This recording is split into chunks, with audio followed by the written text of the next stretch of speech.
Hello everyone, welcome again on the digital platform of target on engineers. एक और खुशखबरी के साथ मैं आपके सामने हाजिर हूं, जहां पे हम लोग देख रहे हैं नोटिफिकेशन आउट। किसका? एनएचपीसी का नोटिफिकेशन आउट हो चुका है। यानी जेई बनने का एक फिर से सुनहरा मौका आपके पास है। जेई बनने का एक फिर से सुनहरा मौका, जूनियर इंजीनियर का वो जो आपका सपना है उसको आप फिर से एक अच्छी डायरेक्शन में ले जाके अपनी प्रिपरेशन को एक अच्छी डायरेक्शन में हवा देके एक लहर बना के आप अपनी एम को क्या कर सकते हैं, पूरा कर सकते हैं। एक इसमें कौन कौन से ब्रांचेस एलिजिबल हैं तो आप देख सकते हैं। इलेक्ट्रिकल एलिजिबल है, मैकेनिकल एलिजिबल है, सिविल एलिजिबल है और इलेक्ट्रॉनिक एंड कम्युनिकेशन वालों को भी अब की बार नहीं छोड़ा गया है। इलेक्ट्रॉनिक एंड कम्युनिकेशन भी एलिजिबल है। क्या है सिलेक्शन प्रोसेस, क्वालिफिकेशन क्या है, एज क्या है, कैसे एग्जाम्स होंगे? तो एग्जाम्स तो जाहिर सी बात है आजकल जितने भी पीएसयूज हैं कंप्यूटर बेस होने लगे हैं। हाँ, इसका एज क्या है, क्राइटेरिया क्या है, सिलेक्शन प्रोसेस क्या है, इस पे हम लोग बात करेंगे, पूरा डिटेल डिस्कशन। सो अपने आप को एकदम झोंक दीजिए, लगा दीजिए। फिर से मैं कह रहा हूं, मेला खुलने वाला है।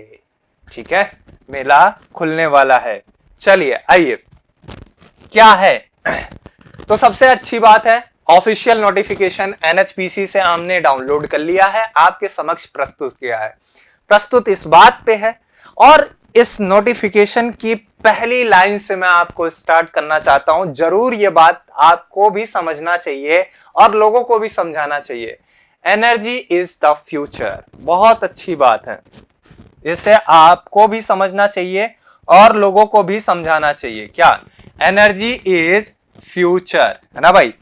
भाई बहुत तगड़ी चीज है, इन्होंने लिख रखा है तो इसका आप energy is future, make it bright, make it bright. Energy future है, इसे ब्राइट बनाइए। ठीक है, वेस्ट मत होने दीजिए। कभी कभार घर पे लाइट जलती है तो आप देखते हो लाइट जली रही है, तो अच्छी बात है, बहुत अच्छी चीज है। इस कोटेशन को जरूर फॉलो करिए। आपके लिए भी as an electrical engineer, as a mechanical engineer और सिविल इंजीनियर और इलेक्ट्रॉनिक्स एंड कम्युनिकेशन बेचारे तो कम वोल्ट कम पे ही काम करते हैं, सिग्नल लेवल पे ही काम करते हैं, तो उनसे हम क्या ही कहें।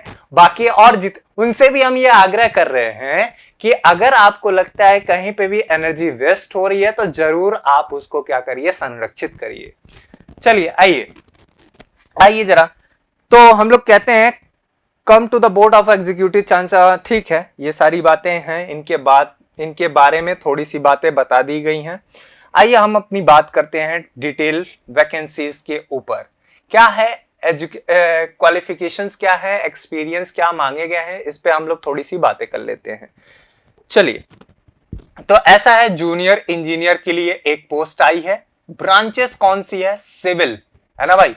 ब्रांचेस कौन सी है? इलेक्ट्रिकल, मैकेनिकल और EC, electronic and communication in junior engineer. Salary आप देख रहे होंगे, अच्छा खासा सैलरी, अप टू 1,19,500 की सैलरी आपको ऑफर हो सकती है। ठीक है, तो अपॉर्चुनिटी बहुत बेस्ट है भैया। सबको क्या चाहिए? पैसा पैसा पैसा, तो पैसा है यहाँ पे। ठीक, आइए, और ऑब्वियस सी बात है, किसी भी पीएसयूज में अगर आप जाते हैं तो उस पीएसयूज की जो आपको फैसिलिटीज होती हैं वो फैसिलिटीज अनमैचेबल है। Unmatchable means it's near to the gazetted officer. एक गजेटेड ऑफिसर की जैसी फैसिलिटीज आपको यहाँ पे प्रोवाइड होती है। तो आइए, इसमें क्या मांगा गया है? ज्यादा कुछ नहीं, 3 इयर्स का डिप्लोमा होना चाहिए रेगुलर सिविल इंजीनियरिंग में, या अगर आप इलेक्ट्रिकल से हैं तो होना चाहिए, अगर आप डिप्लोमा से हैं तो होना, मैकेनिकल से हैं तो भी होना चाहिए, अगर आप इलेक्ट्रॉनिक एंड कम्युनिकेशन से हैं तो भी आपका क्या होना चाहिए? फुल टाइम डिप्लोमा होना चाहिए। ठीक है भाई। अच्छा, कभी कभार बच्चे ये डर जाते हैं कि अरे इसमें तो बीटेक भी अलाउ हो गया। ठीक है, तो बीटेक अलाउ हो गया तो क्या बड़ी चीज हो गई?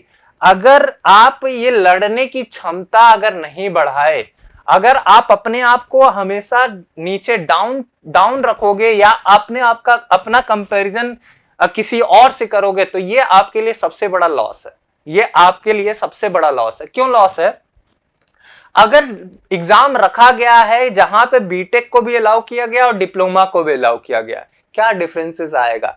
एक आध दो सब्जेक्ट का ही तो डिफरेंस आएगा। मेरे को सिविल और मैकेनिकल का तो नहीं पता है, लेकिन electrical and electronic and communication के कुछ सब्जेक्ट्स मैं बता सकता हूं जिसमें ये डिफरेंस आएगा। उस चीज को आप पढ़ के चले जाओ, थोड़ा सा लेवल बूस्ट कर लो यार, हो जाओगे, उसके बराबर हो जाओगे तुम।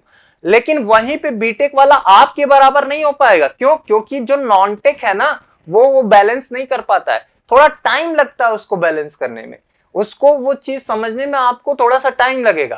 तो इस बात को आप समझिएगा, ठीक है? डरने की जरूरत नहीं है, आप पूरे बढ़ चढ़ के पार्टिसिपेट करिए। आप देखिए किसी को भी हरा सकते हैं, अपने आप पे बिलीव करिए, सेल्फ बिलीव करिए, ठीक है? तो ऐसा कहा गया कि भैया higher technical qualification like BTech without essential, ये बात को ध्यान रखिए कि भैया अगर उनके पास डिप्लोमा नहीं होगा तो वो इस फॉर्म को नहीं भर सकते हैं। मतलब डिप्लोमा होना मस्ट है, लेटरल एंट्री वाले लोग इसको भर सकते हैं, ठीक है? चलिए, तो ये इनका एसेंशियल क्वालिफिकेशन हो गया। अगर एज की बात करें तो 30 इयर्स मैक्सिमम एज है। Total 149 vacancies for the civil people and 74 vacancies for the किसके लिए है दोस्त? इलेक्ट्रिकल के लिए, एंड 63 फॉर द किसके लिए है? मैकेनिकल के लिए, एंड 10 वैकेंसी किसके लिए है? इलेक्ट्रॉनिक एंड कम्युनिकेशन वाले लोगों के लिए 10 वैकेंसी आई हुई है। 10 हो या 8 हो, फिर से मैं वही कह रहा हूं, 10 लोगों को क्या बताना? 10 माइनस 1 बराबर कितना? 9 वैकेंसी आई है। 63 माइनस 1 बराबर कितना? 62 वैकेंसी आई है। फिर से मैं कह रहा हूं 74 माइनस 1 बराबर कितना? 73 वैकेंसी आई है। फिर से मैं कह रहा हूं 149 माइनस 1 बराबर कितना? 148 वैकेंसी आई हुई है। बताना ही नहीं है, एक वैकेंसी घटा दो, बता दो कि तुम्हारा एक सिलेक्शन पक्का है, तुम्हारा एक सिलेक्शन पक्का है। ये कहने के लिए भी अंदर जिगरा होना चाहिए, उस जिगरे को पालिए, ठीक है? आइए, यहां पे एक वैकेंसी की और मैं बात करूं तो वो सुपरवाइजर पोस्ट के लिए है, सुपरवाइजर पोस्ट के लिए है। तो आप देखेंगे यहां पे कुछ है, रिकॉग्नाइज्ड यूनिवर्सिटी, यहां पे आपका डिप्लोमा इन कंप्यूटर साइंस होना चाहिए 3 years, polytechnic diploma in computer science IT sector से होना चाहिए। गवर्नमेंट का मिनिमम 60% मार्क्स के साथ आपके पास होना चाहिए, ठीक है? या बीएससी और बीसीए वाले लोगों के लिए भी है। टोटल 9 वैकेंसीज हैं, जो लोग अप्लाई करना चाहें वो लोग भी अप्लाई कर सकते हैं। लेकिन हाँ, इसमें एसेंशियल एक्सपीरियंस मांगा गया है, इस एक्सपीरियंस के बेस पे ही इनको रिक्रूट किया जाएगा। उसी तरह से सुपरवाइजर के लिए भी यहाँ पे एक वैकेंसी है। डिप्लोमा इन सर्वेइंग और सर्वेइंग इंजीनियरिंग वाले लोगों के लिए 3 ईयर का डिप्लोमा होना ही चाहिए। हाँ, लेकिन इन्होंने यहाँ पे मेंशन कर दिया है कि मेरे को भैया एसेंशियल एक्सपीरियंस चाहिए। सो एक्सपीरियंस इन्हीं 2 कैटेगरी में मांगी गई है और कहीं एक्सपीरियंस मांगा नहीं गया है। 19 वैकेंसी इनको क्रिएट करके दी गई है। तो सभी का एज जो है वो 30 ईयर्स ही दिया गया है। तो मैक्सिमम जो पीएसयूज होती हैं वो 30 से लेके 32 एज तक खत्म ही हो जाती हैं। तो लेट मत करिए, अटेम्प्ट जरूर करिए और पूरी शिद्दत के साथ अटेम्प्ट करिए, ठीक है? चलिए आइए, और बाकी इसमें टेक्निकल और कुछ रहा नहीं। ट्रांसलेटर की एक वैकेंसी है, अकाउंटेंट की है, हिंदी ड्राफ्टमैन सिविल की है। मैट्रिकुलेशन पास होना चाहिए, मैट्रिकुलेशन पास होना चाहिए और सिविल ट्रेड से, ठीक है? और यहाँ पे एक ड्राफ्टमैन की वैकेंसी है, इलेक्ट्रिकल और मैकेनिकल से हो, आईटीआई हो, draftsman in electrical and mechanical. अगर दोनों में से कोई एक किए हैं तो वो अप्लाई कर सकते हैं। 30 लास्ट है एज और 8 वैकेंसीज आपके लिए हैं। आइए और बात करते हैं कि इसकी लास्ट डेट क्या होनी चाहिए और टेस्ट सेंटर कहां पे है ये भी देख लेते हैं। ये कुछ आपके पास डिसेबिलिटीज हैं जिसको जो जिस कैटेगरी में आए यहाँ पे आके एक बार देख लीजिएगा। टेलीग्राम ग्रुप में इस नोटिफिकेशन को मैं शेयर करवा दूंगा, डिस्क्रिप्शन बॉक्स में टेलीग्राम ग्रुप का लिंक होगा, वहां जाके आप इस नोटिफिकेशन को डाउनलोड कर सकते हैं। क्या होगा? कंप्यूटर बेस्ड टेस्ट होगा, ऑनलाइन होगा। टेस्ट विल इन 18 सिटीज में किया जाएगा। Mention in the application system candidate have selected the preference examination. आप एग्जामिनेशन को सेलेक्ट कर लेंगे। However NHPC has reserve the right to candidate. हाँ भैया, गलत कुछ लिखेंगे ना तो दिक्कत हो जाएगा। कौन कौन सा है? अहमदाबाद, बेंगलुरु, भोपाल, भुवनेश्वर, चंडीगढ़, चेन्नई, देहरादून, दिल्ली, गंगटोक, गुवाहाटी, हैदराबाद, ईटानगर, जयपुर और जम्मू, कोलकाता, लखनऊ, मुंबई, रांची। ये सारी जगहों पे आपका क्या दिया गया है, एग्जामिनेशन सेंटर दिया गया है। जो आपका सबसे पास वाला हो उसको फर्स्ट प्रेफरेंस डाल के आप उसको कर लीजिएगा। अब इस एग्जामिनेशन में है क्या क्या चीजें सर, वो देख लेते हैं। मीडियम क्या होगा, मीडियम जो एग्जाम का होगा दैट इज इंग्लिश और हिंदी होने वाला है। मीडियम जो होगा इंग्लिश और हिंदी होने वाला है। एग्जामिनेशन की ड्यूरेशन 3 आवर्स की है। टोटल मार्क्स 200 मार्क्स का होगा, यानी 200 मार्क्स का क्वेश्चन होगा।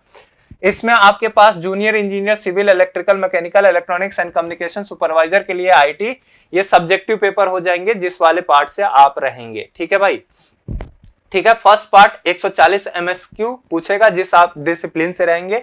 सेकंड पार्ट 30 एमएसक्यू पूछा जाएगा जो आपके पास जनरल अवेयरनेस का होगा।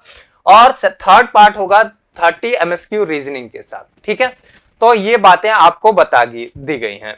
तो हिंदी वाले, फॉर हिंदी वालों के लिए भी लगभग ऐसा ही कुछ है, इसको एक बार पढ़ लीजिएगा। मार्किंग है, मार्किंग क्या दिया जाएगा, 0.25 जो होगा उसका आपका क्या होगा, नेगेटिव मार्किंग के साथ। रिजर्वेशन का है आपके पास, रिजर्वेशन आप जिस भी कैटेगरी में आ रहे हो उसमें अपने रिजर्वेशन को देख लीजिएगा। नोटिफिकेशन मैं फिर से कह रहा हूं, टेलीग्राम के ग्रुप में जो डिस्क्रिप्शन बॉक्स में मेंशन होगा वहां पे मैं इसे क्या करवा दूंगा, सेंड करवा दूंगा। आप वहां से जाके इजीली डाउनलोड करके सारे नोटिफिकेशन को आप एक बार देख लीजिएगा। जो इंपॉर्टेंट चीज है वो मैं आपके साथ एक बार और शेयर करता हूं, दैट इज स्टार्ट डेट। भूलिएगा नहीं, भरना ना भूलिए, क्योंकि अगर आप अपने को नहीं आजमाए तो समय आपको आजमाने लगेगा। अगर आप अभी अपने को नहीं आजमाए तो समय आजमाएगा, और जब समय आजमाएगा तो समय की मार बहुत बुरी है। क्या है, starting date of submission of online form 9th of June, 9th of June से स्टार्ट हो रहा है। और लास्ट डेट क्या है, 30th ऑफ जून 11:55 PM। आपसे मेरा अनुरोध है कि इस डेट का इंतजार मत करिएगा, एक दिन पहले तो एटलीस्ट आप फॉर्म फिल कर लीजिएगा। कभी कभार क्या होता है, सर्वर चला जाता है, पूरे दिन नहीं वर्क करता है, तो मेरा अनुरोध है जितने जल्दी से जल्दी अगर आप ये फॉर्म को फिल कर लेंगे आपके लिए उतना ही बेनिफिट होगा। ठीक है, सो चलिए मिलते हैं नेक्स्ट किसी सेशन में जहां पे हम लोग बात करेंगे अगले नोटिफिकेशन के लिए। और अगर आप इलेक्ट्रिकल इंजीनियरिंग के स्टूडेंट हैं तो आप मेरे को फॉलो कर सकते हैं टारगेट ऑन इंजीनियर्स पे। सब्जेक्ट चल रहा है अभी नेटवर्क थ्योरी, पूरे स्ट्रेटेजी के साथ। कोई भी एग्जाम हुआ, चाहे टीएचडीसी है, चाहे एनएचपीसी है, चाहे यूपीएससी का जेई एग्जाम हुआ, चाहे आरआरबी हुआ, चाहे यूपीपीसीएल हुआ, चाहे कोई भी एग्जाम होगा, उसके लिए एक प्रॉपर स्ट्रेटेजी के साथ हम लोग उतरे हैं टारगेट ऑन इंजीनियर्स के डिजिटल प्लेटफॉर्म पे। चलिए मिलते हैं नेक्स्ट सेशन में जहां पे हम लोग किसी और नोटिफिकेशन पे बातें करेंगे। तब तक के लिए नमस्कार।